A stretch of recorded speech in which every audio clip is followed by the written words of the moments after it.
Let me start with a commercial interruption. This is the last for the next 50 minutes. I work for the NTSB, and at the NTSB, we're in charge of determining probable cause in accidents and making recommendations to improve safety in all modes. I'm working in the Office of Aviation Safety, and the NTSB, we're basically curious people. We like to try to figure out what happened and why, often to our own detriment. My wife still doesn't get over me asking her when she says that she's sick or has a cold, why? How did you get sick? I just don't learn that. But one of the things that I think all of us share is a deep passion to try to improve safety and keep accidents from happening again. Where there's about 400 of us, we're located in Washington, D.C., and we've got 5 politically appointed board members who serve 5-year terms. We don't have regulatory authority. We can't affect change directly, but through the thoroughness of our investigations, our safety recommendations, and advocacy, talking about our accidents like we're doing today, we can affect change and try to improve safety. One thing that Walt didn't mention in my bio was that several years ago I was an early pioneer in the realm of cardboard aerodynamics, cardboard wing aerodynamics. That wasn't too successful, so I went off to school and got an education in human factors. I now find myself at the safety board, and this slide is to remind me to say that although the work that I'll be talking about today is from our investigators, the safety board investigators, and I'm a member of the safety board staff, the words that I'm going to say today are my own and not necessarily those of the agency. What I'd like to do in today's talk is survey accidents involving maneuvering phase of flight and discuss causal factors and prevention. In doing so, I'd like to we have 3 legs of our journey. The first leg, we're going to be talking about safety reductions when operating down low, hazards in that low altitude regimen of flight. Then we're going to move over to the airport and talk about maneuvering accidents that occurred in the airport traffic pattern. And then the last leg of this journey, we'll pull out of the airport pattern and start talking about decision-making and distractions that occur elsewhere in flight that lead to maneuvering flight loss of control accidents. I don't necessarily have all the answers. Walt called me an expert. I prefer to say I'm a specialist. I'm a student of human factors.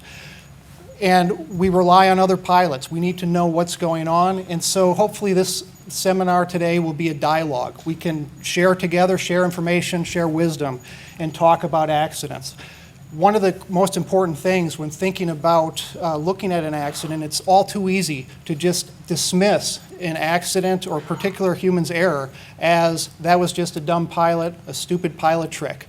We can't do that as investigators because that prevents us from understanding why the accident happened and most importantly trying to prevent the accident, the next one from happening. So we need to pull back and take on the mindset that none of the pilots that we'll be talking about today woke up that morning saying today is the day that I'm going to destroy my airplane or destroy someone's property. Today is the day that I'm going to have an accident and injure myself, kill myself, or injure or kill someone else. So we need to step back and say, it made sense to these pilots at the time. Why did it make sense? And what can we do to prevent it from happening? With that preamble, let's begin. This is a maneuvering flight accident, a stereotypical accident that involves maneuvering, or an aspect of our industry that involves maneuvering, that is aerial spray application, a crop duster. And this accident occurred with a 2,300-hour commercial pilot, and he made a mistake. He struck unmarked wires during a turn to reverse direction. What's the biggest challenge for this type of operation? An operation in which the pilot, by necessity, as part of their job, has to operate down low. Well, the challenges involve detecting hazards, maintaining energy, and the concept is everything is happening very, very fast. There's a lot to pay attention to in that information-rich environment down low to the ground. This is another working pilot, a pipeline patrol pilot. This pilot, too, has to work close to the ground, a very challenging environment. The pilot here was inspecting a pipeline and was reversing direction around the tank farm there on the sectional chart. Was reversing direction, and it was your typical day, a broken overcast layer or shelved overcast layer, and as the pilot reversed direction and started heading back along the pipeline, he was making a climbing left-hand turn. The sun came out from under the shelf of clouds, momentarily got in his eyes. He's adjusting his sun visor. He's distracted from his primary task in terms of that climbing left-hand turn, and struck a 320-foot tower along his route of flight. He didn't see it. He struck the tower. He survived. And you can see here, after the accident, he told the safety board as part of his write-up of the accident, some issues here as far as the distractions and how it played a role. But he also discusses the concept of complacency and the challenge in dividing attention, as can be seen in this quote. He talks about the concept of a comfort zone, that we ease ourselves in to an area of operation where if nothing bad has happened to us before, we sort of continue operating along that path. And we don't necessarily see the risks that are right in front of us as we're doing those operations. So the onus for us is to try to sit forward on our seats when we fly. Not be scared, not be frightened, but to try to be vigilant and aware of the hazards that are in our operating environment and try to establish countermeasures to protect against them.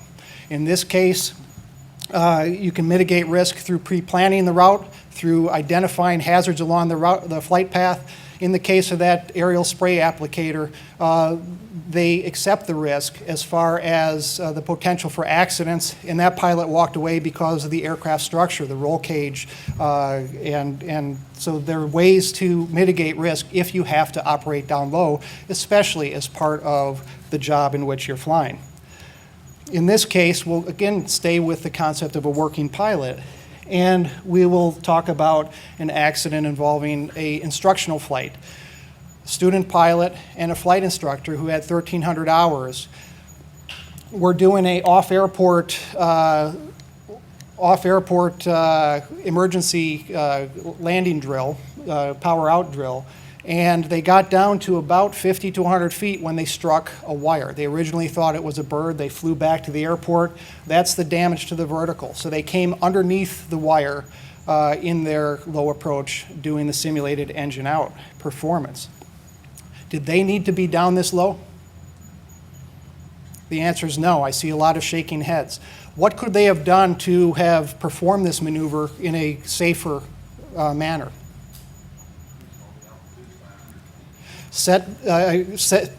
Basically restating, setting a floor altitude, setting an altitude where they're not going to descend below.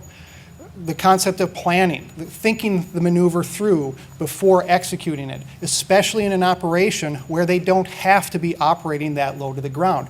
That helps increase the margin of safety. This next accident does not involve an instructional flight, is not involving a working pilot, but also resulted in a low altitude wire strike. We had a private pilot who was out dispersing remains from their father-in-law over a cemetery for a ceremony. And they struck wires while going across the cemetery. The window came in, they were slightly injured, but they were able to make it back to the airport. What could these pilots have done differently? Fly higher? The other concept is they could have chosen to, there may have been some involvement or some loss of focus or target fixation, per se, as a result of the fact that it was the father-in-law's ashes in the plane and it was the son-in-law who was doing the flight versus a third party.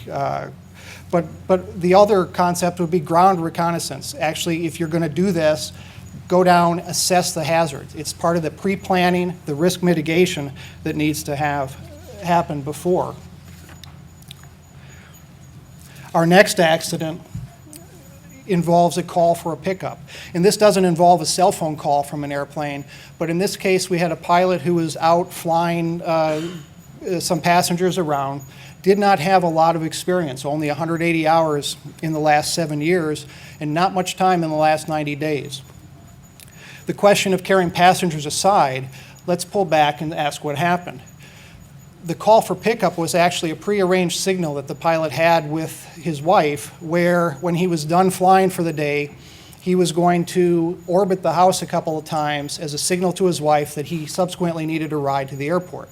She then left the house, was driving down the road to go pick up her husband, and she noticed in her rearview mirror her husband's airplane in the rearview mirror. So he's low. She later saw the airplane nosedive into the ground. He struck wires 70 feet over the ground, over the road there, and was killed. Again, we've got a 44-year-old pilot, married, not a lot of experience, and this must have made sense to him at the time. But I think if I ask, does it make sense to this audience, I'm going to see nothing but shaking heads. No, it doesn't make sense. But what part of his training, education, or experience that he had did he miss having the appreciation for risk or hazards of operating in this environment? What we need to do as a community is try to figure out ways in our education programs, in our pilot training, and as peers to give pilots forethought or foresight to appreciate risk and change courses of events. This next crash, we were talking about a low-time pilot who snagged wires over a road. This is a higher-time pilot. This pilot had 4,400 hours, ATP rated, had previously flown for a regional airline and a cargo airline. And at 11 o'clock at night, over Interstate 81 in Virginia, snagged high-tension power lines crossing the road. What was going on here? And it's a very challenging task that he was doing, because what he was doing was he was talking on the cell phone to a friend who was driving in a car on the road on Interstate 81, and he was showing the friend in the car what the airplane looked like at night. When the friend, as you can see in this written statement, saw the airplane hit the wires, explode, and crash into the ground. It was a challenging divided attention task, but unlike the pipeline patrol that we talked about earlier, this pilot did not need to be down there. A more appropriate way to show a friend what your airplane looks like at night is not to fly over them while they're driving, while you're talking on the cell phone, but invite them to the airport. If they need to see it from the ground, do some pattern operations at night and bring them along if they want the ride. But it's impoverished visual conditions, and this was a more experienced pilot. Somewhere along the line, this pilot did not have that true appreciation for risk that operating at 11 o'clock at night, impoverished visual conditions, over a road at low altitude, and doing a divided attention task was something that may not need to be done. How did this airplane get here? It's a Byrne, and no, did not run off the end of the runway. This airplane actually it stalled. It was relatively low attitude impact, and the pilot and 4 passengers on board were killed. What was happening was a 4,700-hour private pilot was taking passengers up for a local flight, a sightseeing flight. There was a work team at a camp in Nevada at a ranch, and he was taking passengers up to overfly the local area during the day. When we talked to witnesses during this investigation, the witnesses were saying that the airplane was seen making 2 or 3 low passes over the working group, and the witnesses estimated the airspeeds to be around, or the altitude to be around 100 to 300 feet above the ground.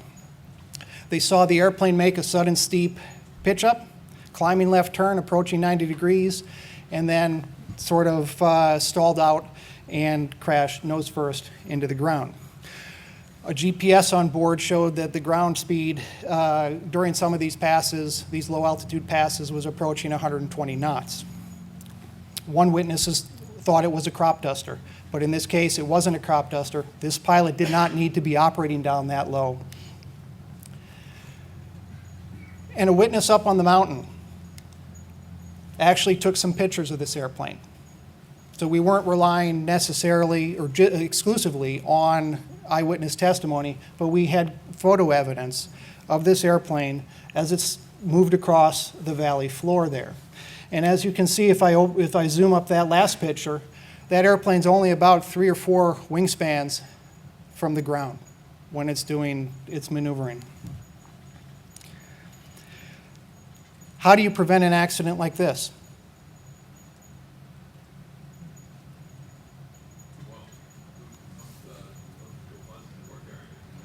Don't go buzzing a work area.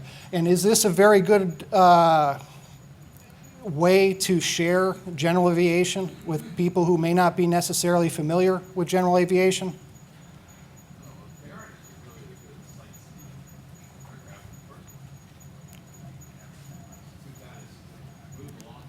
Yeah, it may have been all he had. But the other question I want to pose to the group is that climbing left-hand turn where he stalled out, would it make a difference if the reason for that aggressive climbing left-hand turn was a bird or a balloon or some other obstacle that he was trying to avoid?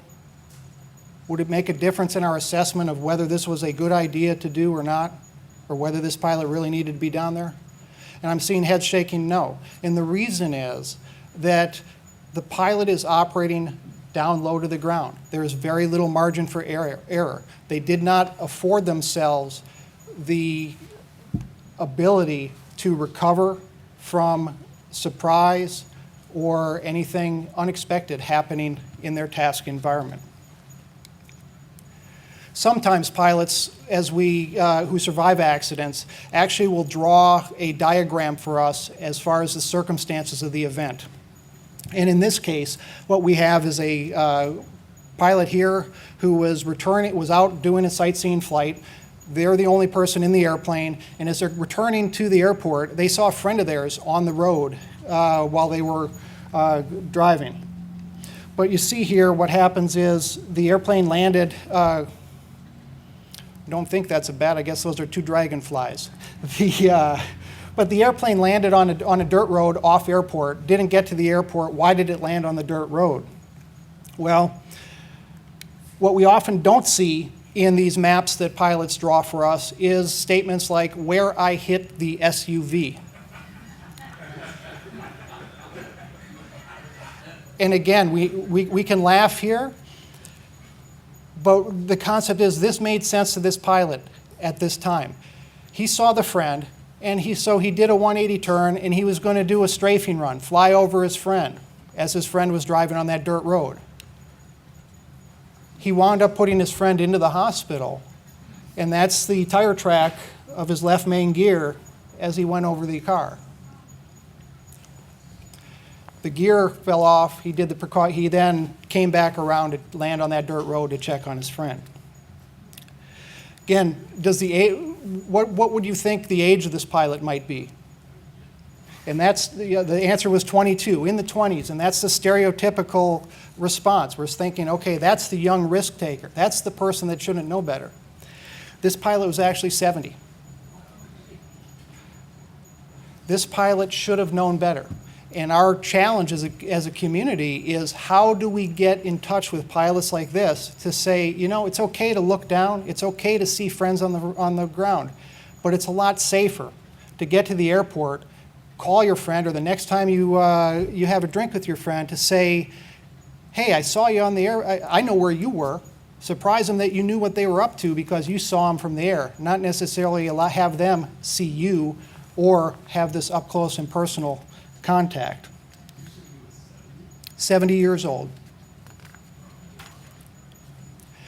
Now remember what we were all taught when we were private pilots, as far as when we're going through our flight training, when we're operating down low, when we're doing our ground reference maneuvers. Didn't we have a set of checklists that we go through?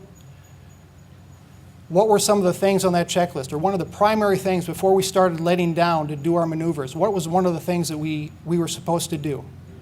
Clear the area, and then what we would do. One of the things I was taught, clear the area, and then make sure you pick where you're going if something happens. Where's your outfield? Where are you going? You're letting down into an area so that you have an outfield. If something were to happen while you're doing your maneuvers, you know where you're going.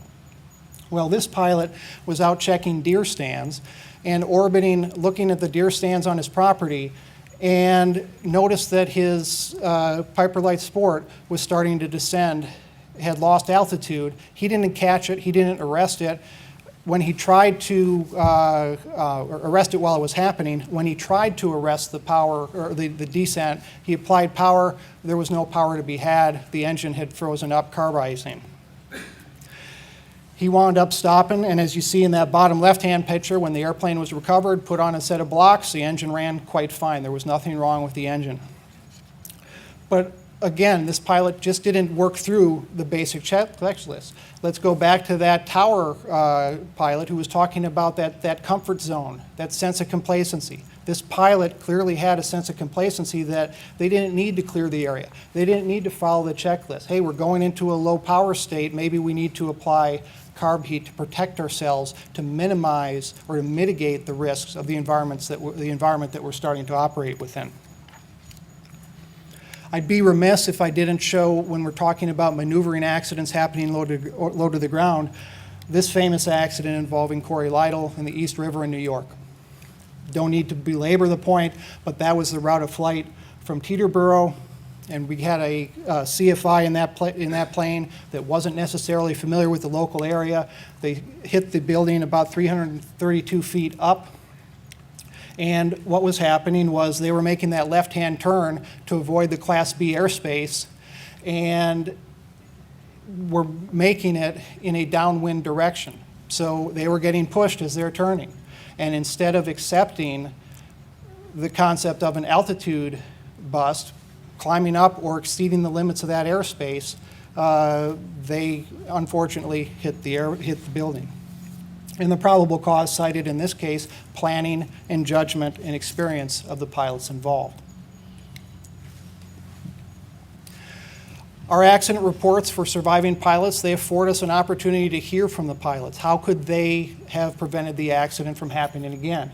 And here we have, do not fly low over objects. This accident could have been prevented by keeping my altitude higher, following regulations, all things that we've seen in these last few accidents. There's not much time to react when you're operating down low. And if you need to, the concept is, what's the plan? We need to plan and for ways that identify the hazards in advance and mitigate the risk that we're going to face in some way. And the concept is, if there's no need to be operating down that low, we should ask ourselves, why are we doing so? How's it going to look in the accident report? Is it justifiable? Do we really need to be operating that low? Well, some of these accidents may have involved cases where you'd say to yourself, I don't operate down that low. I don't carry my father-in-law's ashes. I don't even fly with my father-in-law. So these don't apply to me. But all of us, in some way, shape, or form, have to get back to the airport or leave from the airport and operate in the traffic pattern. So let's pull away from these intentional operations near the ground to necessary operations near the ground as we come into and out of an airport, and talk about maneuvering flight loss of control accidents there. This is the airplane that I soloed in a few days after I soloed. It was a pretty airplane, and this is the airplane several years later. It crashed short of the runway going into York, Pennsylvania, and it was an operation involving pattern operations. It killed the pilot. And what was happening was the pilot was coming into the pattern, there was a helicopter in the pattern, and it was your classical, where are you? Do we have separation? And trying to maintain self-separation. The pilot lost focus of airspeed and wound up stalling short of the runway. The pilot was not necessarily inexperienced with 1,500 hours and was reasonably current with 80 hours in the year. This pilot was flying almost every weekend. But these types of accidents don't necessarily happen just at non-towered airports. Here's a pilot who was looking for traffic and concerned about spacing, and asked the controller for S-turns as they were being called out, pointed out traffic in front of them. They saw the traffic, and then they asked the controller themselves, could we have some S-turns for spacing? The controller approved the S-turns, But during the S-turns, what happened was this pilot lost their energy management and stalled and crashed short of the airfield. Why? They were probably focused on traffic avoidance instead of flying the airplane. They lost their situation awareness. And we don't know the extent to which it played a role, but clearly we should be able to respond in a low energy state and get ourselves out to apply power and get that airplane, get that airfoil back flying again. So keeping the skills up is important. This is a much higher performance aircraft. This pilot had 975 hours and had transitioned into this airplane just a month or two before, had only 44 hours in it, and was previously experienced in a much smaller, lower powered airplane. The airplane up on top, and then that's the recovered wreckage laid out on the bottom. What happened was the airplane was coming in for landing. It was in a normal landing configuration, and the witnesses saw the airplane wing over, go onto its back, and drop straight down. Well, what happened here, and for those of you that may not be able to read this, the airplane was, instead of asking for S-turns on their own for separation, was being asked to fly S-turns for separation by the controller. Controller wanted to get one more departure out, ask this airplane for S-turns, and turn and final, fly across the final, make an S-turn so I can get 2 departures off. The airplane acknowledged. And going through the S-turns, what happened was the airplane lost its energy and crashed short of the runway. How do you prevent this type of accident? Don't make S-turns. Go around. 360, we'll get to that. Thank you for the foreshadowing, but I'll hold that. But I think I heard someone say unable.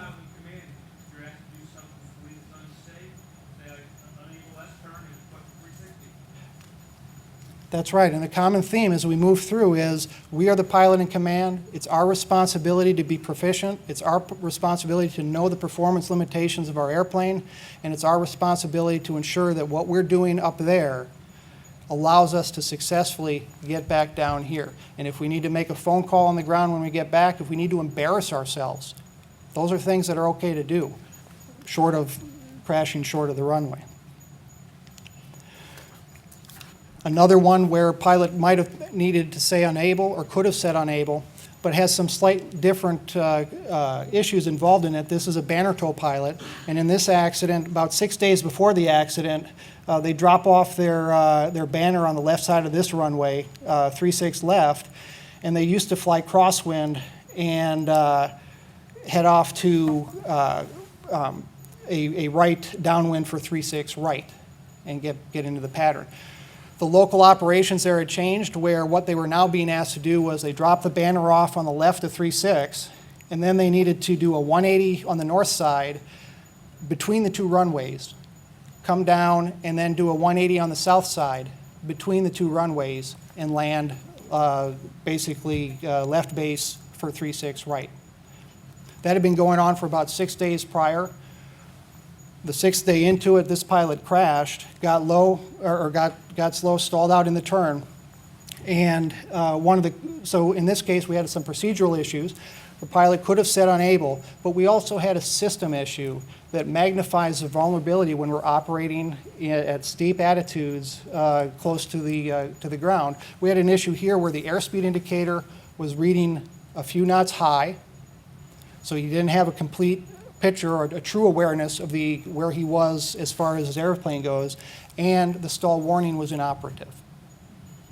So he didn't get the cues he needed early to correct, but at the same time, this could have been prevented with a unable, or why are we doing this? Let's go back to the previous procedures. And we've had these types of accidents here at Sun and Fun. 5 years ago, airplane was coming in, high performance. This pilot only had high performance experimental, only had 613 hours, but about 15 hours in the months before Sun and Fun. 12 years prior had come into Sun and Fun and had told his wife that, quote, they'd come in a 182, I believe, had told his wife that Sun and Fun was exhilarating and scary at the same time. And it is a challenging environment when you're coming into a fly-in environment. High-density traffic, procedures that are not necessarily those that you're familiar with or used to flying. And there's sort of a expectation of performance. You don't want to be the one that does something stupid. You don't want to be the one that goes around. You want to demonstrate your proficiency as a pilot. But in this case, the pilot was overshooting the runway, and the controller called them to say, hey, turn your base and don't overshoot, but the airplane stalled out while doing the base to final turn. And there we just need to be capable and proficient of understanding the speed ranges of our airplane and be able to demonstrate proficiency throughout those speed ranges. Continuing the concept of working with air traffic controllers, this is an accident that happened in Clearwater, Florida, involving a 172 that was flown by a 171-hour private pilot with 2 passengers. The last flight was logged about 3 months earlier, but they did have 80 hours in this airplane. As they were coming in from the southwest, they were given basically they were given clearance to land on runway 22. As they were approaching the airport, they turned towards 27 and made a sharp right turn to adjust their pattern to 22.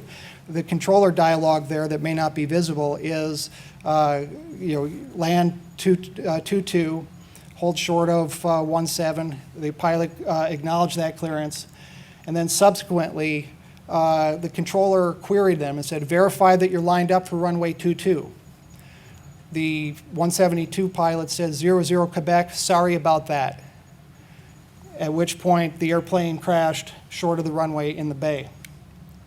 Clearly, the concept was the pilot was approaching the airport, lost their situation awareness, and lost orientation of where they were exactly going, was called out by the controller saying, wait, are you sure you're going to where I want you to go?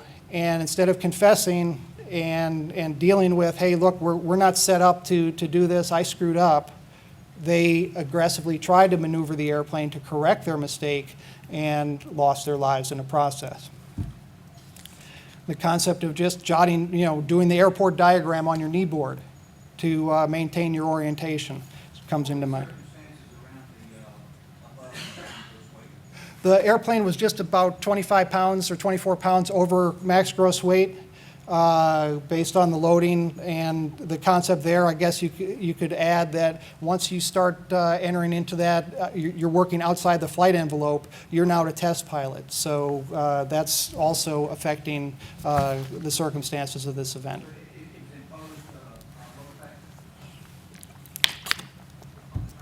Yes, just additional weight. Let's move away from air traffic operations and the whole concept of saying unable and talk about the base to final turn. That's where a lot of these maneuvering flight accidents happen, the stall spin.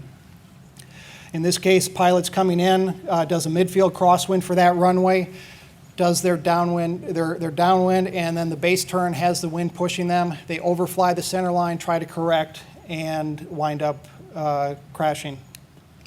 This was actually a flight instructional event involving a Cirrus aircraft who was on let me get this started and here's a simulation from the data, or animation from the data that were on that airplane. The airplane's coming back from a flight review. As it's making this turn, the data are showing that the power is being pulled, is going down to low RPMs, and the pilot's turning. They were heading in for a downwind for that run a bit, but now they're crossing over. What likely is happening around here? Perhaps the flight instructor in the flight review had pulled power for a simulated emergency landing. The pilot's correcting or trying to turn base, turn final, but overshot the runway and is steepening up the turn to correct, and ultimately the airplane snapped over to the right. It was a flight review. We had a pilot and an instructor on board. We have issues as far as planning. How are we going to conduct the maneuvers? How are we going to accept failure? How are we going to reset and recycle and try this maneuver again? It's okay that the concept of coming in and doing a simulated engine out as you're approaching the airport, that's okay to do. We expect that. But if they blew that maneuver, call it, hey, look, could I have a reset? Could we do that again? Versus, I think I can make this. I think I can get this back to the airport. This accident involved no flight instruction, but there were two people on board here. It was a MAL on floats, a local cross-country flight, and heading in towards the airport, flew out west, did a little teardrop, came back in, teardrop around, and wound up stalling short on as they turned base to final. What was going on here was this pilot, who was trying, a couple months before, was transitioning into a more high-performance aircraft. The flight instructor had identified in multiple flights with that pilot a tendency for this pilot to be making 45-degree bank turns in the pattern, so turns that were far steeper than you needed to make, and had described the pilot as ham-fisted, said they didn't properly recover the airplane after the stall warning horn occurred and needed to be coached through the stall recovery. And the pilot later sought another instructor to help them finish the transition training into the higher performance aircraft. The question here is, how do we as a community, how do we improve safety here where we've got a flight instructor who's identifying a potential issue with the pilot's proficiency, skills and abilities, to how do we apply that or how do we correct that in the future? And the challenge is, this isn't a primary student, so when you already have your license, the gates are not all that tight that a flight instructor can have you move through. Any thoughts there? Yes, sir.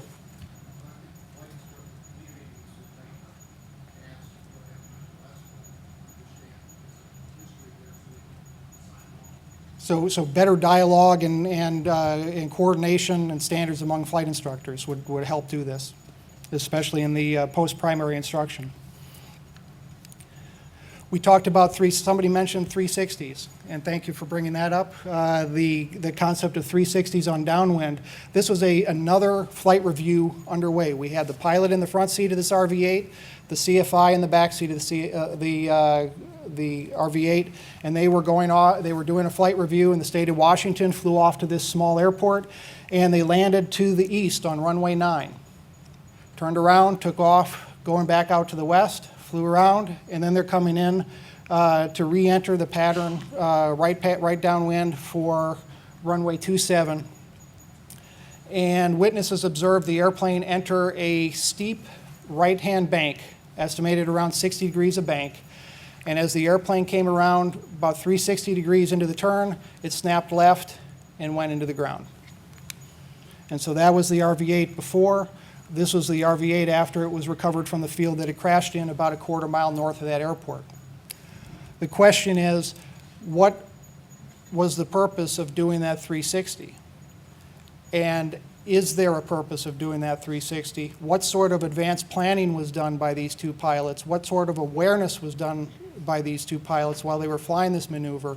And if there was a need to do a 360 in the pattern, could it have been done at an angle of bank less than the steep angle of bank that they executed it at? There isn't much room for recovery when we're operating near to the ground. This is no different than operating near to the ground when for the folks out there in that first leg of our journey who were hitting things while they were operating. We still have very little room for error here. This next one is a 360 for altitude. And in this case, a Cirrus was coming towards the airport and wound up crashing short of the runway on airport property. It had data on board. Apologize for the green data trace there, but let's break it down. About 5 miles out, they called the tower, or they called the tower early and asked for a straight into runway 22. They were cleared the straight in for runway 22. About 5 miles out, they were too high. They were at 3,800 feet. They asked for a 360. The 360 was approved. When they completed the 360, they reported in at a 3-mile final for runway 22 at 2,200 feet. And the issue here is runway 22 is actually in that direction. They were lined up for runway 29 throughout the approach. Advanced technology aircraft, GPS on board, heading, using autopilot, heading select, nav mode, but they were coming up on the wrong runway. Clear confirmation bias. They think that they're working on runway 22, and it wasn't until they probably saw 29 over the threshold that they said, whoa, this isn't good, and they tried to bank it into runway 22 and landed short of the airport, or crashed, stalled out there. In this case, there may have been some urgency. Why they didn't go around? Embarrassment with the controller, but they also were late for their flight.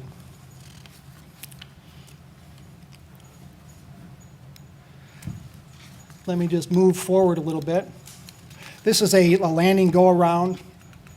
And basically here, every pilot, the recommendation from the pilots, every pilot do stall training. And there's a lot going on, and practice is necessary to stay safe.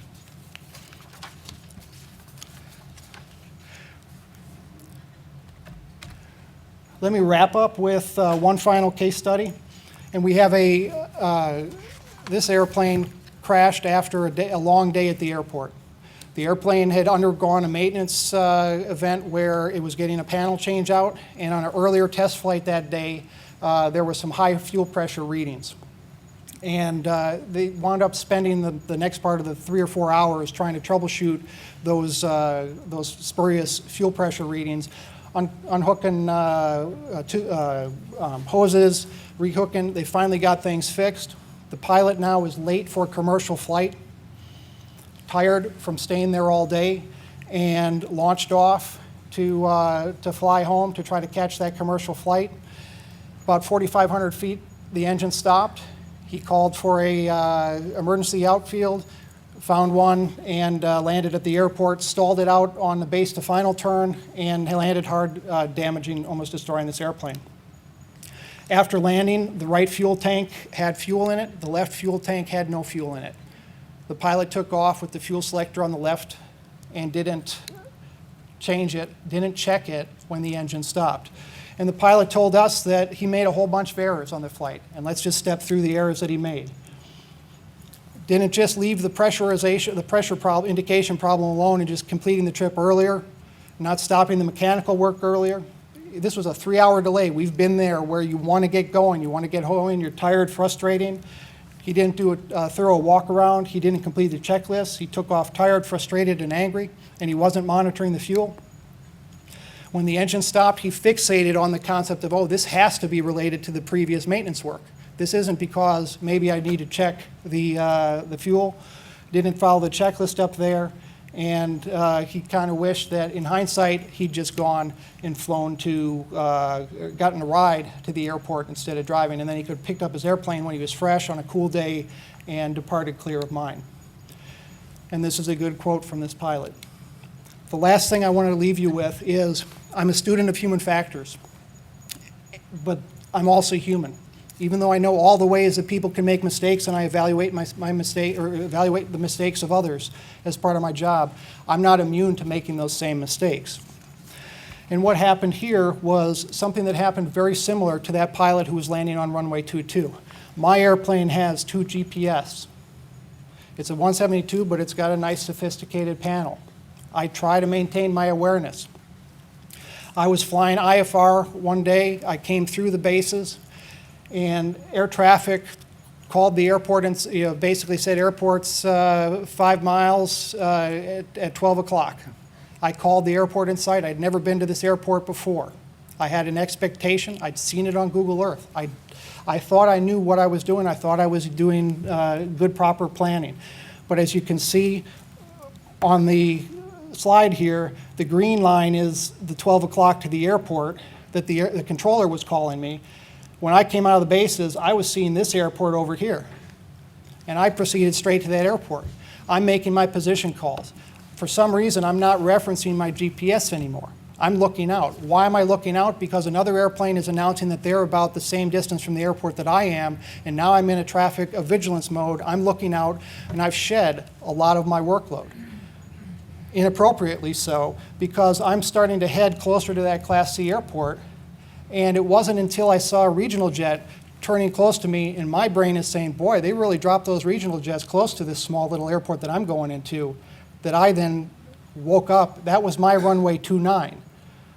That's when I woke up and I said, wait, I've just made a mistake. I need to double back and get into the right airport, get out of the airspace that I'd penetrated.